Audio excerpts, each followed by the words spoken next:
I'm a backpacker. I've been pretty much all over the world, but there was one spot that had up until recently eluded me. It was Australia. I finally bit the bullet and booked my dream trip down under.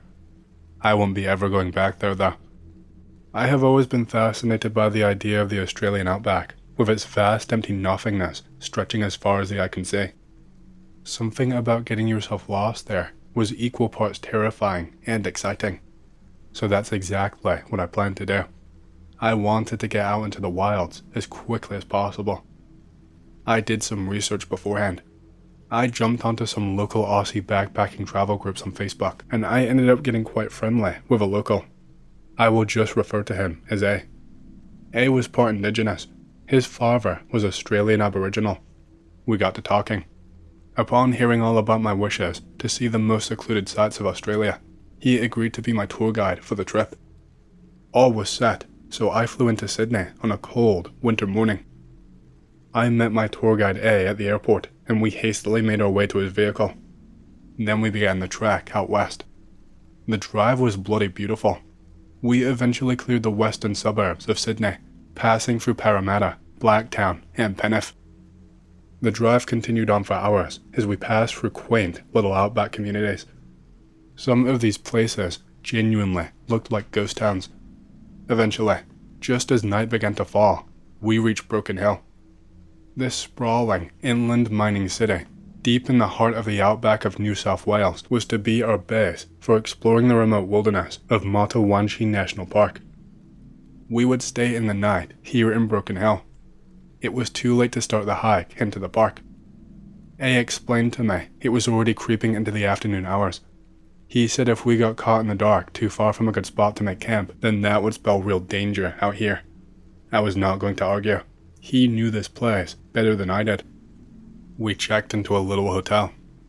I awoke the next morning to the smells of breakfast and the sounds of my fellow guests shuffling their way down the stairs to dig into it. I was close behind them. After breakfast, I met up with A, and we loaded our gear into his ute. Before long, we were out on the open road again, surrounded by the endless red horizon. He was not wrong. This place was remote. It was a few hours' drive to the nearest entry point, and from there, we were on foot. We had everything we needed in our packs. There was something quite unnerving about trekking into such a vast open wasteland with not even a vehicle to retreat into should things go sideways. But this is what I came for, and I was going to see it through. The first step was truly something magical. The barely audible crunch of the soft top layer of dirt before my boot sunk into the red earth. It was surreal. I had waited so long to see this land. I could not quite believe that was actually here. Finally, the first day was full of little moments like that. The first time seeing a mob of kangaroos hop by in the distance. The first time smelling eucalyptus. The first time fearing for my life as A threw an abrupt hand signal in front of my face just in time to stop me traipsing ignorantly into a large eastern brown snake's path. And the first time seeing a bee bong cresting the horizon after a full day of hiking. It was around 4 or 5 in the afternoon by that point. We decided to make camp for the night. It had been a long day and I was starving. We set up camp beneath some gum trees nearby that beautiful bee bong. It was of course far too cold for any swimming, but the ambience was nice. There was a trickle in the nearby stream, and the crackle of the campfire had me off to sleep very quickly. It must have been close to, or maybe just past midnight, when I awoke. I awoke from a deep sleep to a hand pressing against my mouth.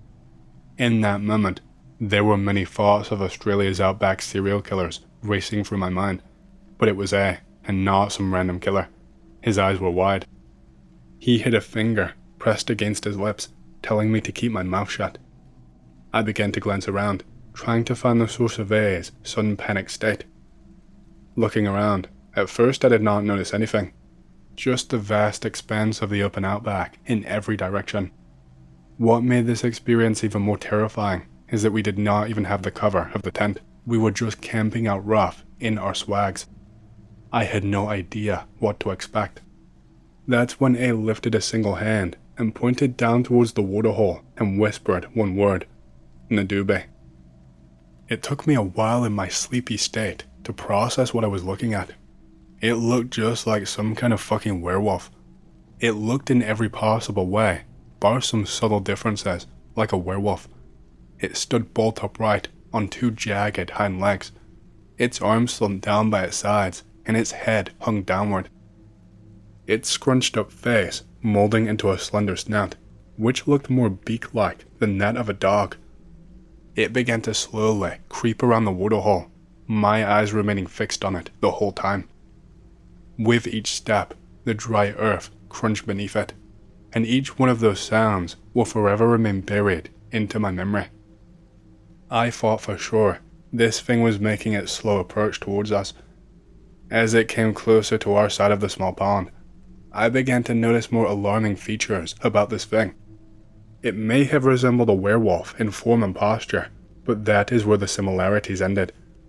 Its entire body was covered in what looked to be sharp tendrils, like a porcupine. I watched as it sniffed at the still night air, I suppose searching for something that it could call a meal. I don't know. I am unsure what its purpose or what its motives were, but by the look of it, neither could have been good. A ever so slowly and carefully pulled the small swag blanket over the both of us, and we huddled there in place. We were hoping and praying that we would go unnoticed. For a series of very, very long hours, we laid there in the silence of the desolate Australian outback as we listened to this thing take measured paces around our camp. It just walked around occasionally, sniffing at our packs and some of the food that we had left around the camp. Intermittently, we would hear the unmistakable sounds of slurping. I guess at that point, it must have found itself some leftovers. Every so often, it would retreat back over to the side of the waterhole, from what we could hear anyway, but would then return. It seemed like it was waiting for something. Perhaps it thought somebody might be coming back for whatever reason, unaware that we were right there, beneath the thin swag blanket. It was undoubtedly the single most horrifying night of my life. The thoughts that were running through my mind after seeing that thing, the thinking about what it could do to us, it was beyond terrifying. We did not dare move that whole night, and it's a good thing, as it would in the end be the light of day which would arrive as our saviors. I guess it didn't much like the light, or perhaps the early morning heat it brought with it. As the sun started coming up, we heard this thing very quickly run away. It happened as soon as the morning rays began making their way across the camp. It still took us another good hour before we could summon the bravery to emerge from the makeshift hiding spot. I almost wish we had not. As we rose from our sleeping bag and got a good look at what had once been our little campsite, we were even more horrified than we had been the night before. We were greeted by the sight of many, many corpses. There were corpses of lizards, possums, fish, snakes, and even some kangaroos. Their bodies were all lifeless. Seemingly, they were untouched. You would not even know they had been attacked in any way, were it not for the small holes in their bellies and those disgusting slurping noises we had heard the night before. It was not the only thing it left behind. We found a sort of nest nearby. It was a hole that was dug into the ground around 15 minutes away from our camp. I got a little bit too brave and just wanted to check the surrounding area. The hole must have been a couple of feet deep with junk piled high. Scraps of food, rotting meat, other bits of animals, papers and packets that were presumably from food other campers had brought along. But underneath the pile, barely poking out, was a human. It was unmistakable. A almost vomited at the sight and smell. The face was completely untouched, but the eyes were wide open. You could see the blood vessels in the eyes popping out. No marks or scratches on the arm. No visible trauma. We were wondering how the fuck this guy even died. It wasn't until we slightly pulled the body out that we realized how. The shirt was completely gone from the lower half of the body, and the chest area was just sunken in, like it had just fully collapsed in on itself. There were tons of small little dots all around it too, puncture wounds, but small ones. They looked much too small to have been made by claws. It looked like the whole stomach and chest area had been, I don't know, drained.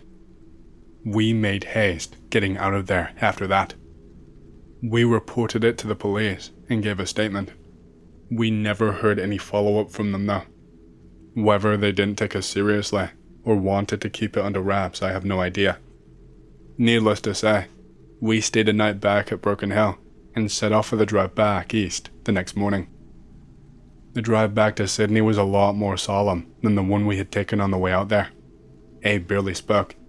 I almost didn't want to break the silence, but there were questions in my mind. That thing was obviously not of this world, and yet he seemed to know exactly what it was at a glance. Well, not entirely certain, of course. A shared with me that what we had seen was most likely a Nadubi. It is an indigenous tale of a grotesque, echidna-like dogman which hunts by night. I did not get much more out of him. He looked as shaken as I was, understandably so. Despite growing up hearing many of these stories, I could tell by his demeanor that this was the first time he'd encountered one firsthand. I did end up staying a few more nights in Sydney. Honestly, I was still in a state of shock. I probably would have been on the next flight out had I been in any state of mind to book one, but I just couldn't, so I stuck around until I could think straight. It was around 1998 that this happened to me. My family and I had just moved into an old clapboard house on the edge of town. It had a huge backyard with a 6-foot wooden privacy fence on one side and a metal chain link fence about 4.5 feet high around the other 3 sides of the yard. The neighbors were on one side, the privacy fence side. It had a small grass alley that ran behind the back with a streetlight and then into the yard, etc. Our bedroom was an old converted sunroom on the back of the house that faces the backyard.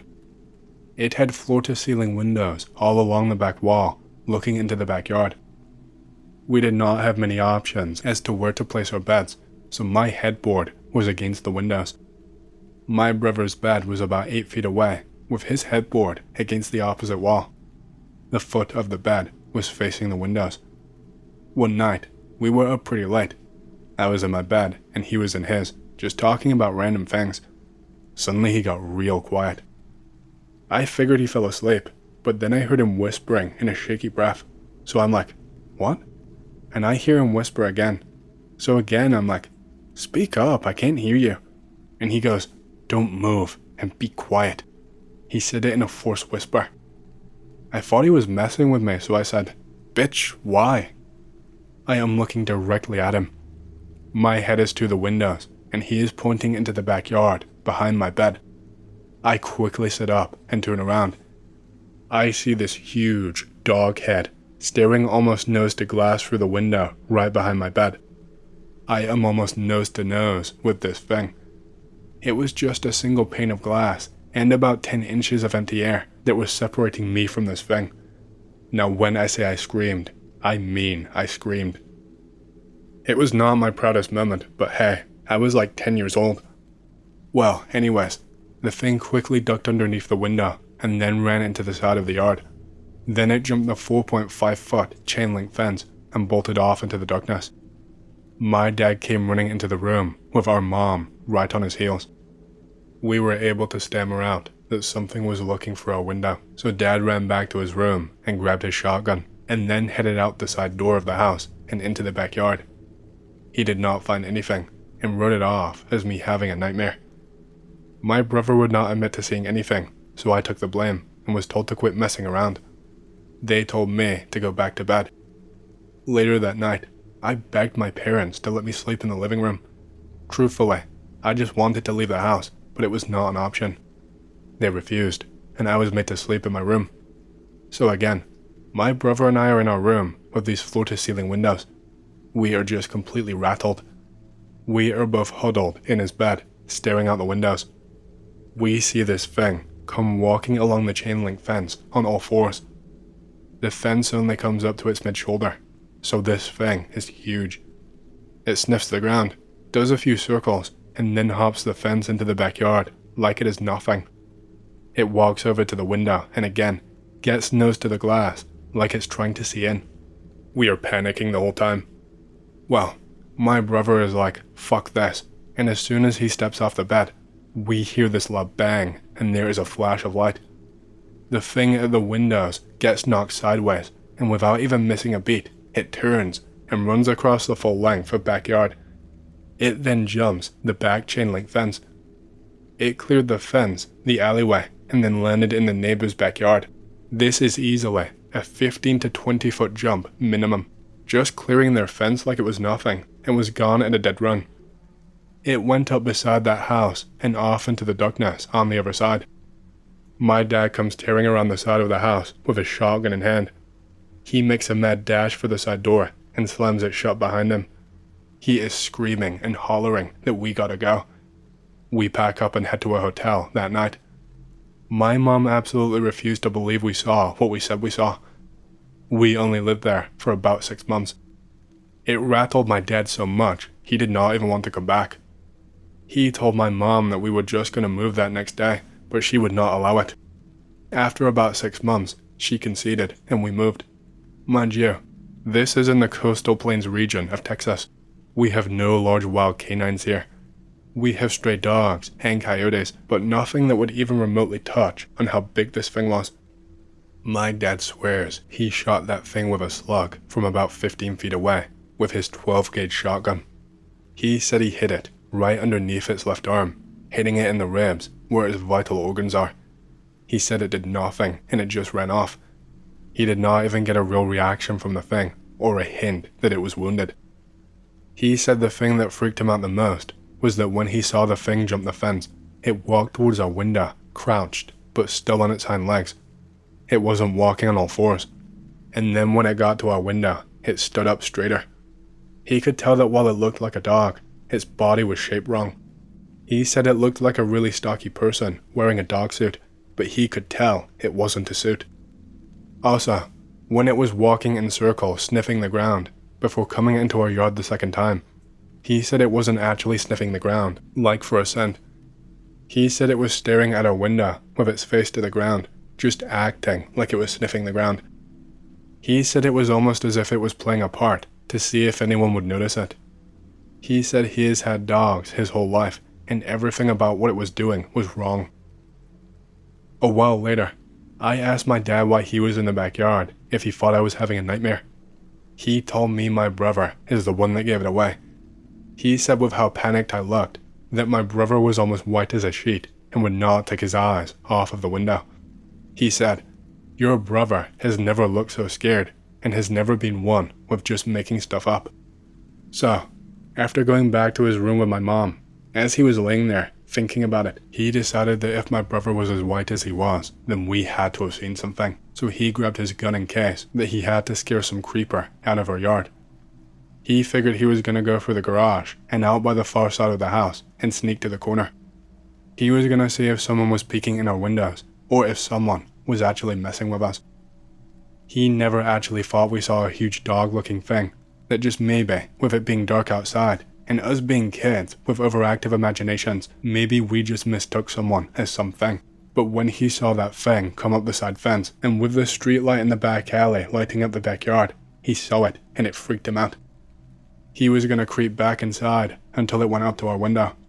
He said as it stood up, he just got this instant feeling of just dread, like something was going to happen to us. Hey, hope you've enjoyed the story so far. If you want to hear more, make sure to subscribe, like the video, and leave a comment because it lets YouTube know you like the content and helps more people to see these videos. My next big goal for the channel is 100,000 subscribers, and as a celebration, I will be doing a Q&A video once we hit that goal. Thank you, and back to the stories. This was about 23 years ago, and I had no clue what a dogman was, and I did not believe in anything supernatural back then. I was hunting wild hogs in one of the southernmost areas of the Great Dismal Swamp. This is far south of the wildlife refuge where it ends at the Albemarle Sound in eastern NC. I had put my boat in the water at a friend's house about a half hour by water from where I went into the swamp at. This was in late November, so it was pretty cold and really overcast, and it gets dark around 5 or so. It was about noon when I tied up and got out of the boat. The first hour or so was pretty uneventful. I was working my way inland. Some of this part of the swamp can be walked through when the tide is low, and it's just marshy with deeper canals and bogs scattered about, but there aren't any trails or marked paths or anything, so you really have to pay attention where you're going, and definitely need a compass since you cannot see the sun. It's pretty dark in there, even on bright and sunny days. I was back in there about 2 hours and looking for signs of hogs. I could tell someone had been back there at some point, but it had been a while. I got a little further in and started smelling what I thought was boar. It's rutting season, and male wild hogs have a very distinct smell. It's a musky and a kind of fermented smell, mixed with old poop and urine. It's kind of hard to explain if you've never smelled it before. However, this was different. It was musky, but more like an outside dog that is soaking wet. I stopped to look and listen, and after 10 minutes or so, I started hearing a snuffling breathing that came and went after a bit. And then, I started to hear some growling. I started to get a little freaked out, because it did not sound like a hog, and it sounded big. I stopped again and knelt down and waited and looked around. Where I was at, the brush was pretty thick, so I really could not see more than 20 or so feet in any direction. That is when I started seeing movement. It definitely was not moving like a hog. It was kind of low walking, crouched down, but not on all fours, and I was only getting glimpses of it, and it would stop. It was probably about 40 feet away. This is when I actually start getting scared. I was born in northeastern Kentucky, and spent most of my free time as a kid in the woods, camping, riding dirt bikes, and have always been comfortable, even in the deep woods. So when I moved to NC, I fell in love with the swamp. This is the first time I think I have ever felt real and actual fear. I had a Mossberg 590 shotgun, full of 3-inch double-aught buckshot, but no extra shells and no pistol. The 590 also has a bayonet lug, so I took out the bayonet and put it on. I started backing up, not taking my eyes off of where I had last seen whatever it was. A few minutes later, I hear it again, a little further over to my left. I am probably about 3/4 of a mile into the swamp, which doesn't seem very far, but the terrain does not really make for quick movement. This goes on for about another 20 minutes, while backtracking out as fast as I can, and I am still hearing it and catching glimpses of movement, and the smell is getting stronger. After a bit, I realize that this thing has gotten between me and the way I came in from my boat, and I am starting to panic. I try to start getting further away from it and headed in the right direction, and then I see it again, and it is standing up, and it is pretty damn tall. It was still back in the brush, so I couldn't really make out any details, as it is dark as hell back there. I wanted to cry and run, but I knew that was a bad idea. It did not seem like it wanted to get in the water, so I started wading through the canal, headed back towards my boat. I started to put some distance between it and myself, so I got back on hard ground to move a little bit faster, but I can still hear it snuffling and growling and moving through the brush, but it is not close by anymore. I made it back to my boat, and I am soaking wet and freezing, but I thank God I made it out of there, and just in time, as it is getting foggy and starting to drizzle. I had never been that scared in my entire life. I made it back to my buddy's house and told him what happened, and I can tell he knows something when I tell him I went there. He brings me in and gives me some hot coffee with a big slug of bourbon in it. When I calm down, he takes me to the other house out back of his property, to where his granddad lives. I had met his granddad before, but he had always been kinda standoffish to me. I found out later, he just had real bad PTSD from Korea. My buddy and his family had lived in that area since after the Civil War. I think his granddad's great-granddad had been a slave around there, but that's a story for another day. I guess what I mean to say is, his family had history in that area, and knew the place a lot better than me. After I told his granddad what happened, he stood up, looked me in the eye and said, "Don't go back in there. You are lucky you made it out. That is where the big dogs live." I left and went home and slept for about 18 hours. I tried to forget about that experience and started to believe I was just seeing shit and freaked myself out. I eventually forgot all about it until a few years ago when a Dogman Encounters video came up in my YouTube feed. I was curious what the hell a Dogman was, so I started listening to it, and that whole experience came floating back to mind. It was very similar what happened to me. I started looking into it, and there have been other sightings and encounters in eastern NC. So, that's my story.